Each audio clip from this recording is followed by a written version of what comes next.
108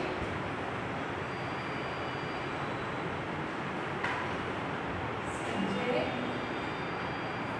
ગુજરાત.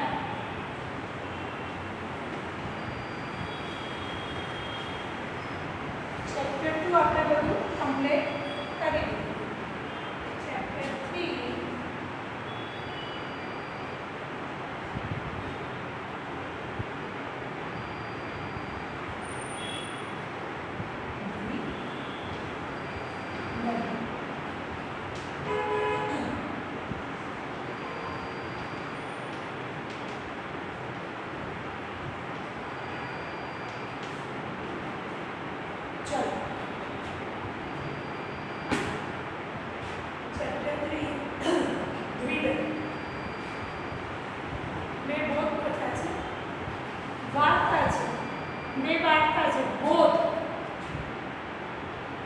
વાર્તામાં બંને વાર્તામાં એવા વ્યક્તિઓની વાત થઈ છે કે જેઓ પોતાના કામમાં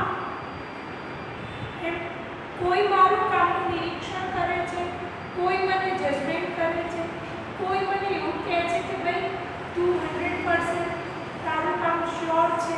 ના, હું મારું કામ, મારું પોતાનું કામ મારી જાતે જ મને જજમેન્ટ કરું મારું કામ, અને પૂરી આત્મનિષ્ઠા. મને જ્યાં સુધી સંતોષ ના થાય ત્યાં સુધી હું મારું કામ વ્યવસ્થિત કરું. આ બે વાર્તામાં આપણને આ શીખવાનું મળે છે. એટલે બોધ કથા. પહેલી વાર્તા છે કે ભાઈ મૂર્તિ. આપણે પહેલા વાર્તાઓ બંને તમને કહી દઉં કે કેવી વાર્તા છે, પછી આપણે એના પ્રશ્નોના જવાબ જોઈએ. પહેલી વાર્તા છે મૂર્તિ અને બીજી વાર્તા છે સ્વમૂલ્યાંકન. ચલો સૌથી પહેલા આપણે પહેલી વાર્તા જોઈએ. તો ભાઈ મૂર્તિ એટલે મૂર્તિ શબ્દ ઉપરથી આપણને ખબર પડી કે શું છે. મૂર્તિ એટલે ભગવાનની મૂર્તિ હોય. આપણા ઘરમાં પણ રાધા કૃષ્ણની કે ગણપતિ દાદાની આપણે ઘણી જગ્યાએ મૂર્તિ ભગવાનની જોઈ છે. પછી ઘણા સ્ટેચ્યુ પણ નીત નવા આપણે જોયા છે. તો એક ગામમાં ભાઈ શિલ્પી જે પથ્થરને સરસ ગાંઠ આપીને મૂર્તિ તૈયાર, શિલ્પી મૂર્તિ તૈયાર કરતો મંદિરનું નિર્માણ કરવાનું નવનિર્માણ. તેમાં મૂર્તિ મૂકવાની પોતે તૈયાર કરતો હતો. તો એનાથી તદ્દન નજા આપણે ગામમાં ફરવા નીકળીએ એવી રીતે બીજો એક માણસ નીકળ્યો છે. એના મૂર્તિ શિલ્પીને જોયો કે ભાઈ શિલ્પી સરસ ઘાટ આપી મૂર્તિ તૈયાર કરે છે. ઊભો રહ્યો, જોવા માંડ્યો, અને એને આમાં રસ પડ્યો એને બેઠો. તો શિલ્પી સરસ રીતે મૂર્તિ બનાવતો. એની બાજુમાં સેમ એવી બીજી મૂર્તિ હતી. તો માણસે કીધું કે ભાઈ મંદિરમાં બે એક સરખી મૂર્તિ મૂકવાની છે. એટલે શિલ્પીએ કીધું કે ના, મૂર્તિ એક જ મૂકવાની છે. તો ઓલા માણસે આશ્ચર્ય થયું કે આ કેમ બે મૂર્તિ છે ભાઈ? એક તો ઓલરેડી બની ગઈ છે અને તું બીજી બનાવે છે, કેમ બે મૂર્તિ કેમ છે? તો શિલ્પી એવું કહે છે કે ભાઈ બે મૂર્તિ એટલે છે કે જે પહેલી મૂર્તિ છે ને એના તમે ધ્યાનથી જોશો ને તો નાક આગળ એક ઘસરકો પડી ગયો છે. એવું બીજી નવી મૂર્તિ બનાવજો. પેલો માણસ શિલ્પીને કહે છે કે અરે પણ આ મૂર્તિની સ્થાપના ક્યાં કરવાની, ક્યાં મૂકવાની, ક્યાં છે? અંદર સાવ નજીક મૂકવાની છે. શિલ્પી કે ના ના, બહુ તો ઓલો માણસ કે શિલ્પીને કે આટલું તો કોઈને ધ્યાન જાય, એમાં એક નાના નાક આગળના ઘસરકામાં કોને ખબર પડવાની છે? ભલા તે તો તારી ખોટી મહેનત કરી, બરોબર ને? ઘણી વખત આપણે એવું કરીએ કે નિબંધ હોય કે પ્રશ્નોના જવાબ હોય તો આપણે એક ને એક વાક્ય 4 વાર લખીએ.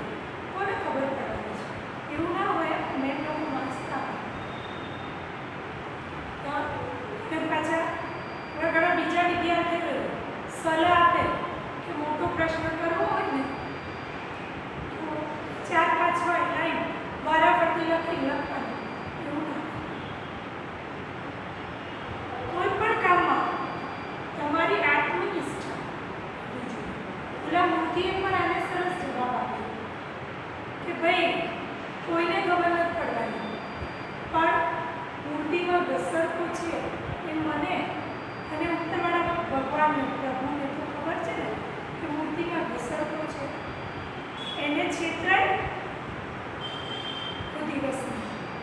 અને તમે જોજો ઘણી જગ્યાએ આપણને છેતરામણી, કોઈને કેવી રીતે છેતરવા, પણ કોઈને છેતરીને આગળ જઈએ કે બહુ આગળ ચાલે નહીં. તો ઓલા માણસના શિલ્પીની વાત એકદમ ગમી ગઈ. એને કહ્યું કે વાત જુઓ તો ખરા વ્યવસ્થિત. એને પોતાની જાતે કહે એવું થયું કે ભાઈ આ મૂર્તિમાં સેજ સામાન્ય ઘસરકો છે, મારે નવી બનાવી. એટલે એવી એક વાત પહેલી વાર્તા છે મૂર્તિ. બીજી વાર્તા છે સ્વમૂલ્યાંકન. આપણું મૂલ્યાંકન કોઈ બીજા કરે એના કરતાં આપણે સ્વમૂલ્યાંકન કરીએ. સામાન્ય રીતે આપણે સ્કૂલમાં રૂલ્સ છે, બધી સ્કૂલોમાં હોય જ, કેમ કે આપણે વિદ્યાર્થી એક કાર્ડ, વિદ્યાર્થી કાર્ડ છે. કોલેજમાં તો ચાલે ગમે તે, પણ સ્કૂલમાં નાના વાળ ઉભા, પછી પેન્ટ, શર્ટ, ઇન્સર્ટો, બેલ્ટો, યુનિફોર્મ દરેક સ્કૂલનો અલગ અલગ. આપણે સ્કૂલ પૂરતી જ વાત કરીએ, પણ આપણે જેમ મોટું થઈએ ને એમ, અરે વાળ તો જાણે મોટા, અરે છોકરી થોડી વાળ નહીં ચાલે. તમને ખબર છે આ પાછળ બધા પાછળ એક કારણ હોય. તમારા વાળ મોટા હોય ને તો આપણું ધ્યાન એમાં ને એમાં છે. દર 2 મિનિટ થાય ને એટલે આપણને આમ સરખા કરવાનું મન થાય. પછી આપણે વાળમાં તેલ નાખી દઈએ છીએ. એવું કમ્પલસરી આપણે કરવું પડે છે. કેમ કે છોકરી હોય કે છોકરા, પૂરા વાળ હોય ને તો બધાને ગમે. પણ આ આપણે ક્યાંક ફરવા જઈએ અને ત્યારે કરીએ તો વધારે સરસ. સ્કૂલમાં તો આપણે સરસ તેલ નાખેલું હોય. કેમ જરૂરી છે તેલ એ પણ જુઓ કે જે મને ખોરાક જરૂરી છે ને આપણા શરીર માટે, એમ માતાના વાળને પણ પોષણની જરૂર હોય છે. પહેલાં તો શનિ રવિ એમ કે રવિવારે માથું ધોઈએ ને સાંજે મમ્મી છોકરો હોય કે છોકરી ગમે તે હોય સરસ રીતે 8-10 મિનિટ સરસ આમ માલિશ કરીને તેલ નાખે. તો તમે જોજો તમારા મમ્મી પપ્પાના વાળ બહુ ઓછા ધોતા હશે. અને આપણે તો થોડી ઉંમર થાય ત્યાં વાળ ધોવા, ક્યાંક જવાનું હોય ને આપણે છૂટા વાળ રાખવાના હોય, અથવા છોકરાઓ ત્યારે મોટા વાળ રાખી આમ કરવાનું હોય ત્યારે વાળ ધોવા. એટલે આ બધું રૂલ્સ એન્ડ રેગ્યુલેશન અમારે કમ્પલસરી એવું ના કરવું જોઈએ કોઈ પણ જગ્યાએ કે ભાઈ આમ કરો ના, જાતે આપણે કરવાનું. હમણાં COVID-19 તો કમ્પલસરી બધાને આપણે તમે બહાર ના નીકળો, જે પણ છે ને કે જરૂર ના હોય તો બહાર ના નીકળો. પણ આપણે તો જોવા જઈએ કે કોણ બહાર નીકળ્યું છે. અને આપણે વિદ્યાર્થી છીએ, આપણે નાના છીએ, એવું કંઈ ખાસ જરૂરી કામ ન હોય પણ આપણે જોવા જઈએ બધાને આવી આવે. બીજું આપણો પાઠ છે સ્વમૂલ્યાંકન. તો એમાં વિદેશમાં એક માણસ, હવે બધાના ઘરે ફોનની સુવિધા છે, ઘણી જગ્યાએ હજી ટેલિફોન બુથ હશે. ટેલિફોન બુથ એટલે પહેલાં તો ₹1 નાખો એટલે તમને ફોનમાં ડાયલ કરવા નંબર મળે અને ફોન લાગે તે ₹1ની અમુક મિનિટ કે સેકન્ડ હોય તે પૂરી થાય એટલે તમારો ફોન ઓટોમેટિક થઈ જાય. તો એ ટેલિફોન બૂથમાં એક વ્યક્તિ ગયો, દુકાનદાર પાસે ફોન જોડ્યો અને સામે છેડી કીધું કે ભાઈ હું તમારી જે બગીચાની લોન છે ઘાસ, હું તમને ઓછા પૈસે કટ કરી આપીશ. તો સામે છેડી એટલે બીજા સામેના ફોનથી બેને કીધું કે ભાઈ મેં એક માણસ રાખી લીધું છે અને મને એક ભાઈનું કામ, એ માણસનું કામથી હું સંતોષ છે, મને વ્યવસ્થિત સારું કામ કરે છે. એટલે આને હું કીધું કે ભાઈ હું એમના કરતાં ઓછા પૈસે હું તમને સરસ કામ કરી આપીશ, પ્લસ એક્સ્ટ્રા કામ આજુબાજુનું સાફ પણ, વાડી પણ તે સાફ પણ કરીશ, એના પૈસા નહીં લો. એટલે આ બેન કે ભાઈ મારે ત્યાં જે માણસ આવે છે એના કામથી મને બહુ સંતોષ છે, એટલે મારે બીજો માણસ રાખવો નથી. એટલે આ માણસ છે ને એને ખબર પડી, ફોન મૂકી દીધો.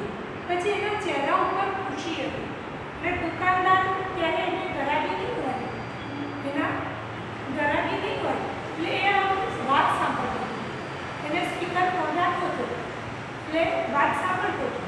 એટલે દુકાનદાર કહે કે ભાઈ તને એક તો કામ ના મળ્યું કે તો બધા કોઈ નિરાશ થાય. તારા ચહેરા ઉપર તો આનંદ છે, આમ તું ખુશ છું. એટલે આ કહે છે ફોનવાળો માણસ કે એને આમ ખુશ હતો. એટલે દુકાનદારે કીધું કે તારી આ અમારે કુમારી ગમે, તું મારે ત્યાં નોકરી કર, તું મારે ત્યાં નોકરી કર, તારે નોકરીની જરૂર છે. એટલે આ માણસને મારે નોકરીની જરૂર નથી. એટલે દુકાનદાર કે ભાઈ હમણાં તું તમારા નોકરી મેળવવાની આજીજી કરતો હતો કે નોકરી આપો, કામ કરીએ. એટલે આ માણસ કે ભાઈ મારી જાતે મૂલ્યાંકન કરતો હતો, એમને ત્યાં ઘાસ કાપવાનું કામ હું જ કરું છું, પણ એ બેન જ્યાં હું જોબ કરું છું એમને મારા કામથી સંતોષ છે, હું એવું વ્યવસ્થિત કામ કરું છું, મૂલ્યાંકન કરતો, હું મારી જાતે મૂલ્યાંકન કરતો. એટલે આવા આ બે વાર્તાઓ છે.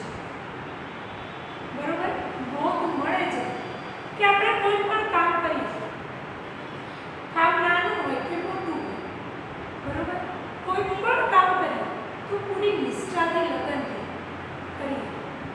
બરોબર, તમે કર્મ કરો, કામ કરો, ગણે તો કરીએ તો છે ને માજીએ તો છે, પણ આનું માર્ક નહીં આવે. પણ સાચી દિશામાં ગાઈડલાઈન તમને મેમ આપતા હોય દરેકે દરેક સાચી દિશામાં વ્યવસ્થિત મહેનત. આપણે ફટફટ લખ્યો નિબંધ, પણ ઓ ભાઈ અક્ષર તો જો, બરોબર ને? એટલે વ્યવસ્થિત આપણું કામ અત્યારે તમારે કંઈ બહાર કામ કરવાની જરૂર ના હોય, પણ આપણે કામ ક્યાંથી શરૂઆત કરવાની હોય તો સ્કૂલમાં કે બીજું કામ ન હોય, પણ સ્કૂલનું કામ હોય એટલે CW હોય, HW હોય, લખવાનું હોય. તમને ઘણા પ્રોજેક્ટ એટલે અભ્યાસથી આવતું હોય એ હોય, વિજ્ઞાનમાં પણ પ્રયોગને બધું આવતું હોય તો એક્સ્ટ્રા કરવાનું કીધું કે ભાઈ આવા મેથ્સના બીજી રકમનો દાખલા કરજો, તો એ બધું અમે કંઈ ઘરે જોવા નથી આવવાના કે તમે કરો, પણ આપણને ખબર હોવી જોઈએ કે નહીં ભાઈ કીધું છે તો મારે કરવાનું, એ બહુ સારી તો મજા અને આપણને ચોક્કસ સફળતા મળે. બરાબર, એટલે આ બે વાર્તા છે. એકવાર વાંચી જવું અને પછી એના પ્રશ્નોનો જવાબ આપણે કરીએ.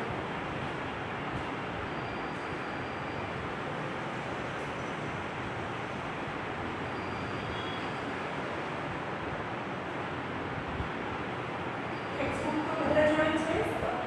હવે પેજ નંબર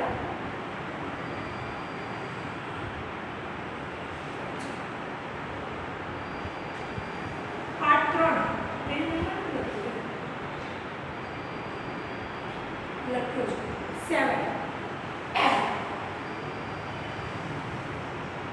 ડૉક્ટર A.K. વીજળીવાલા, તેમનો જન્મ ભાવનગર જિલ્લામાં અમરગઢમાં થયો હતો. તેમનો વ્યવસાય ડૉક્ટર છે, હાલ ભાવનગરમાં રહે છે. સાયન્સ પ્લીઝ, મોતી ચાલો, તેમનો પગરો અને ઉંદરભાઈની આંખવાળો વગેરે એમના જાણીતા પુસ્તકો છે.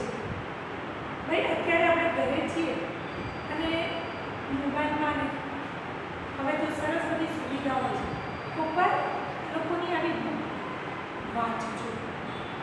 અહીંયા તો તમે લાઇબ્રેરીમાં આવો તો લાઇબ્રેરીમાં તો આપણે હરેક વીક એક બુક આપણે લઈએ છીએ, બીજી સરસ આપીએ છીએ, એટલે મજા આવે છે. પણ અત્યારે તો બધું બંધ છે, ઘરે આ કરજો. બરાબર, એવી રીતે જાહેર પણ લાઇબ્રેરી હોય છે ત્યારે તે પણ બંધ છે, પણ આપણે બહાર લાઇબ્રેરીમાં નામ લખીને નામ બુક વાંચવાનું. સાચો મિત્ર જો ભાઈ આપણો પુસ્તક સાચો મિત્ર કોઈ દિવસ આપણો સાથ છોડે નહીં. નોલેજ વધારે, આપણને મજા આવે. એટલે મોબાઈલમાં ઘણાને ગેમ જ્યાં સુધી જીતે ને ત્યાં સુધી આમ રસ પડે. સાચો મિત્ર આપણો પુસ્તક છે, આપણને જ્યાં સુધી ના વાંચે રસ પડે જોઈએ. બરાબર, એક માણસ એક વખત પોતાના ગામમાં બની રહેલા નવા મંદિરનું નિર્માણ કાર્ય જોવા ગયો. ખૂબ જાણકાર જોવા માટે ગયો. એ કોઈ જાણકાર તો બસ એમાં જ આ જોવા ગયો. તો મેં તમને કીધું કે આંખો મારવાનું. ત્યાં જઈને મેં જોયું તો એક શિલ્પી ખૂબ જ એકાગ્રતાથી આરસપાલના પથ્થરમાંથી ભગવાનની મૂર્તિ ઘડી રહ્યો. પહેલા માણસને એના ખમા રસ પડી ગયો. એ શિલ્પીની બાજુમાં બેસી ગયો. અચાનક એનું ધ્યાન બાજુમાં પડેલી એવી એક અન્ય મૂર્તિ પર પડ્યું. એને નવાઈ લાગી અને શિલ્પીને પૂછ્યું, મંદિરમાં એક સાથે આ બે મૂર્તિની જરૂર છે? ના, શિલ્પીએ જવાબ આપ્યો, આવી એક જ મૂર્તિની જરૂર છે, પરંતુ આ બીજી મૂર્તિમાં થોડું નુકસાન થવાથી છેલ્લી ઘડીએ પડતી મૂર્તિ પડી. પેલા માણસ ઊભા થઈને પડતી મૂકેલી મૂર્તિને ચારે તરફ તપાસી. કોઈ જગ્યાએ કોઈ નુકસાન એને દેખાયું નહીં. એને આશ્ચર્ય સાથે શિલ્પીને ફરીથી પૂછ્યું, આ મૂર્તિમાં મને કોઈ નુકસાન દેખાતું નથી, તમને આમાં કઈ જગ્યાએ નુકસાન દેખાયું?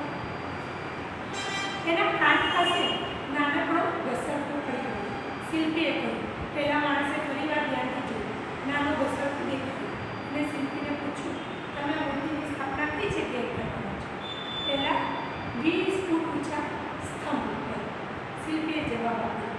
પેલા માણસના આશ્ચર્યનો પાર ન રહ્યો. એનાથી કહેવાય ગયું, ભલા આદમી, જો આ નાનકડી મોટી સ્થાપના એટલે બધે ઊંચે કરવાની ખોટી મહેનતની વાત કરો છો, ત્યાં વળી કોણ જોવાનું છે? એના નાકનો નાનકડો ઘસરતો. શિલ્પીએ પોતાનું કામ અટકાવી પેલા માણસને જોયું.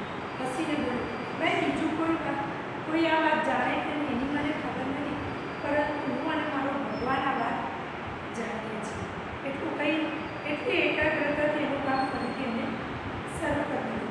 નિશબ્દ, એટલે કોઈ શબ્દ જ નથી. પેલા માણસ શિલ્પીને જોયું. બીજી વાર્તા છે સ્વમૂલ્યાંકન. એક યુવક પરદેશના એક સ્ટોરમાં દાખલ થયો. દુકાનદાર સાથે નમ્રતાથી વાત કરીને પબ્લિક ફોન વાપરવાની મંજૂરી આપી. દુકાનદારે હા પાડી. યુવકના હાથ મેલા અને ખરાબ હતા અને સ્પીકર ફોન પર વાત કરતો હતો. હાથ ગંદા અને મેલા હોય એટલે ફોન ઉપાડીને સ્પીકર ફોન ઉપર વાત કરી. એને કોઈ ગ્રાહકે સમય સ્ટોરમાં હાજર ન હોવાથી દુકાનદારે એની વાત ધ્યાનથી સાંભળી રહ્યો હતો. સામા છેડે કોઈ સ્ત્રી વાત કરી રહી હતી. યુવકે કહ્યું, મેડમ, તમે મને તમારે ત્યાં લોન કાપવાનું કામ આપી શકો ખરા? સામે છેડેથી સ્ત્રીનો અવાજ આવે, નહીં ભાઈ, લોન કાપવાનું કામ માણસને પાઠવી દીધું છે. યુવક બોલ્યો, મેડમ, અત્યારે તમારે ત્યાં રાખેલ માણસને જે પગાર આપો છો એના કરતાં અડધા પગારની લોન કાપી આપીશ. સામે છેડેથી સ્ત્રીએ કહ્યું, ના ભાઈ, લોન કાપવાનું કામ જે માણસ કરે છે એનાથી મને પણ ફરિયાદ જ નથી. યુવકે કહ્યું, મેડમ, લોન કાપવાની સાથે બની આજુબાજુનો રસ્તો સાફ કરીને આપીશ, વધારાની રકમ આપવાની નથી. પેલી સ્ત્રીએ જવાબ આપ્યો, ના ભાઈ, આભાર, અને હમણાં કોઈ બીજી કોઈ વ્યક્તિની જરૂર નથી. મેં રોકેલા માણસથી મને પૂરો સંતોષ છે. એટલી વાતચીત પૂરી કરી. ખુશખુશાલ થયેલી યુવક ફોનનું સ્પીકર બંધ કર્યું. દુકાનદારનો ફરી એકવાર આભાર માનીને જવાની તૈયારી કરતો હતો. એ જ વખતે દુકાનદારે એની પાસે બોલાવી. એની પાસે બધી વાતચીત સાંભળી ખુશ થઈ ગઈ. પેલી સ્ત્રી કામ કરવાની ના પાડી છતાં યુવકના ચહેરા પર નિરાશાને કોઈ રેખા નથી, ઉદાસ નથી. ટૂંકમાં એની એક કુમારી એને સ્પર્શી ગઈ.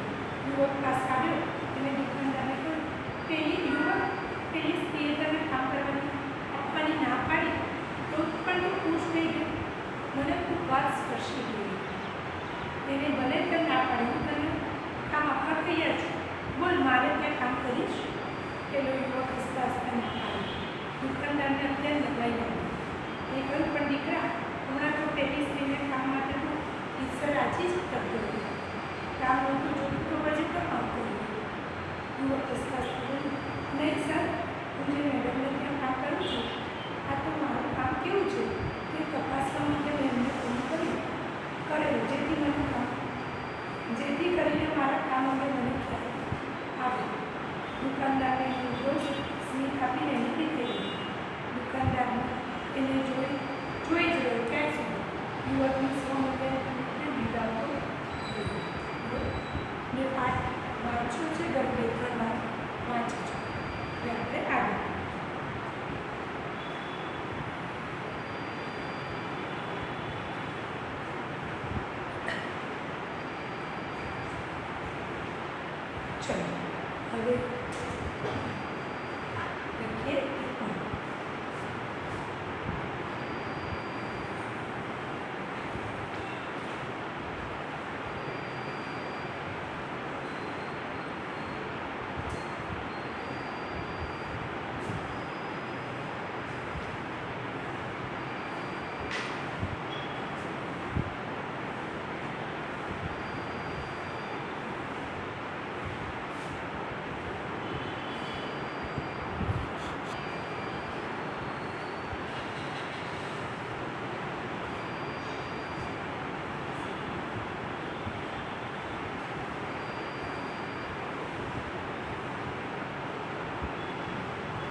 હવે એટલા પ્રશ્નોનો જવાબ આપણે જોઈ લઈએ, ચર્ચા કરીએ.